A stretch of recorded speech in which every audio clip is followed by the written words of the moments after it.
Hi friend. आज हम एक नया सेशन क्रिएट कर रहे हैं, एक नया टॉपिक डिस्कवर कर रहे हैं कि इंग्लिश में कम्युनिकेशन कैसे किया जाए, how to communication in English.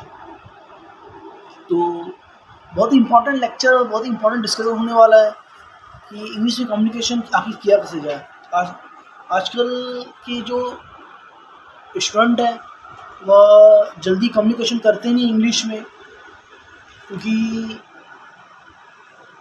आसपास के इन्वायरमेंट ऐसे होते नहीं है, एटमॉस्फेयर नहीं मिलता हमें कि हम कम्युनिकेशन कर सकें, और ठीक तरह से कम्युनिकेशन कर भी नहीं पाते हैं, क्योंकि इस लेवल की हम कम्युनिकेशन जान नहीं पाते, सीख नहीं पाते।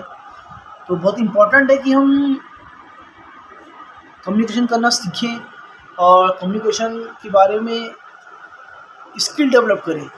तो बहुत मुश्किल नहीं है, बहुत ही सिंपल है कम्युनिकेशन करना। इसके लिए एक बेसिक लेवल से हम बात करें तो हम जैसे हिंदी में बात करते हैं, हम जो हमारे वर्ड हैं हम उस सोच के बोलते हैं क्या? नहीं बोलते, लेकिन पता रहता है कि कौन से वर्ड का एक्शन क्या है, कौन से वर्ड का मीनिंग क्या है, कौन से वर्ड क्या काम करते हैं। सेम इसी तरह इंग्लिश है।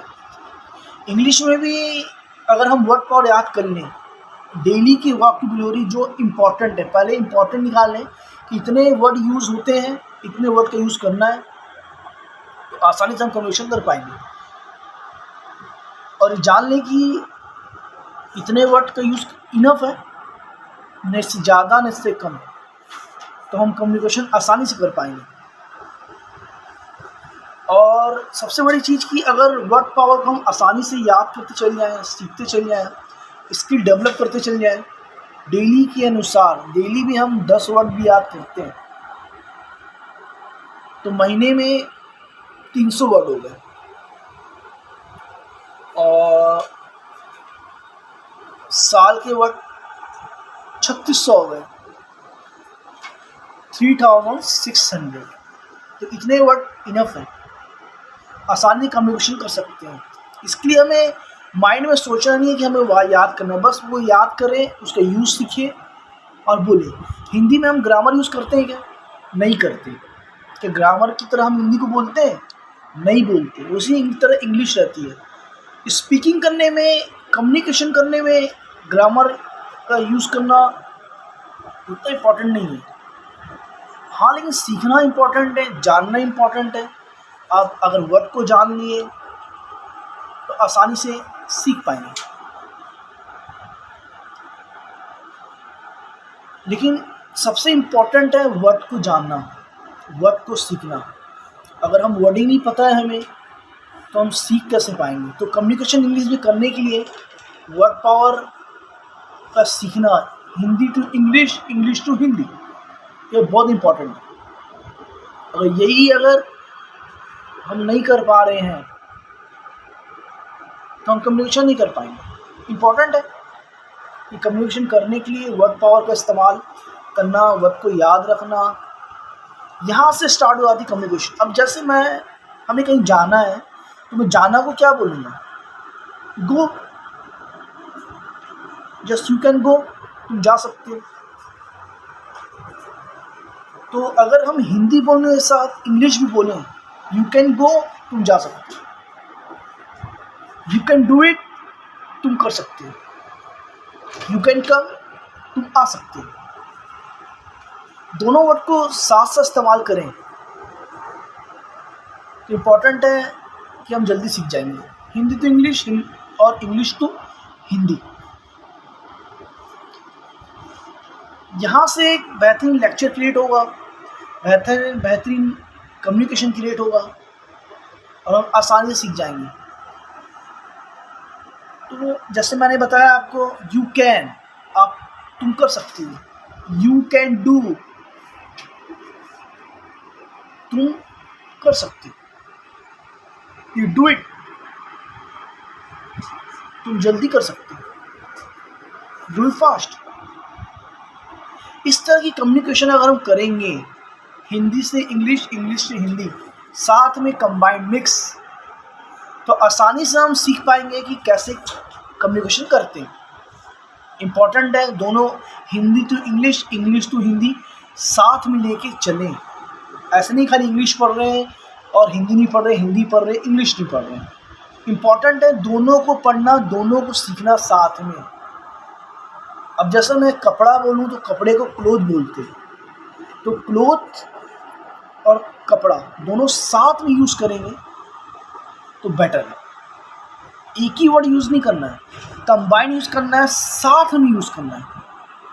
ठीक है, तो आसानी से हम इंग्लिश सीख पाएंगे और अपने कम्युनिकेशन को ग्रो कर पाएंगे। बहुत इंपॉर्टेंट है, स्टार्टिंग में 5-5 वर्ड भी याद करेंगे, 10-10 वर्ड भी याद करेंगे, 5 to 10 वर्ड डेली के वाक्य में याद करने के साथ समझना बहुत ज़रूरी है। अब मैं जैसे गो याद कर लिया, अब मुझे पता ही नहीं गो का मतलब होता क्या है। कम याद कर लिया, मुझे पता नहीं कम का मतलब क्या होता है।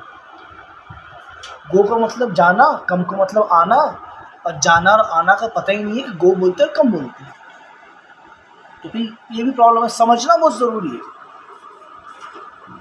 कम्युनिकेशन इंग्लिश में कम्युनिकेशन करने के लिए हमको समझना बहुत ज़रूरी है वर्ड पावर को। देन वर्ड पावर समझ गए, जैसा हमें वर्ड याद हो गया, तो उसके बाद हम टेंस में आते हैं। Present tense, past tense, future tense. ये हमें बताता है कि वर्ड कम्युनिकेशन करने का इस तरीका क्या है, स्ट्रक्चर क्या है। तीनों हम पढ़ लिए, टेंस पढ़ लिए, वर्ड पावर पढ़ लिए, तो ईजिली कम्युनिकेशन कर सकते हैं, कोई प्रॉब्लम नहीं है। इसके लिए ज़रूरी है कि वर्ड पावर याद होना। टेंस पढ़ने से पहले भी वर्ड पावर को याद करना। टेंस पढ़ लिए उसके बाद भी वर्ड पावर याद करना। Present tense, past tense, future tense पढ़ने से पहले अगर हमें वर्ड याद है तो आसानी से हम कम्युनिकेशन कर सकते हैं। टेंस हमें ग्रामर की तरह यूज़ करना सिखाता है। Present tense, past tense, future tense, भूतकाल, भविष्यकाल और वर्तमान काल, ये तीनों ही हमें सिखाता है कि कैसे हमें कम्युनिकेशन का तरीका इस्तेमाल करना है, स्ट्रक्चर, मेथड। देन इससे पहले वर्डिंग होना चाहिए, वर्ड होना चाहिए तब हम कर पाएंगे। कहते हैं ना, खाना बनाने का मेथड जानने से पहले खाना बनाने के लिए हमें सामान चाहिए होता है, और खाना बनाने का सामान जब हमारे पास है तो हम मेथड को जान लेते हैं, फिर सामान का यूज़ करते हैं, खाना बनाते हैं।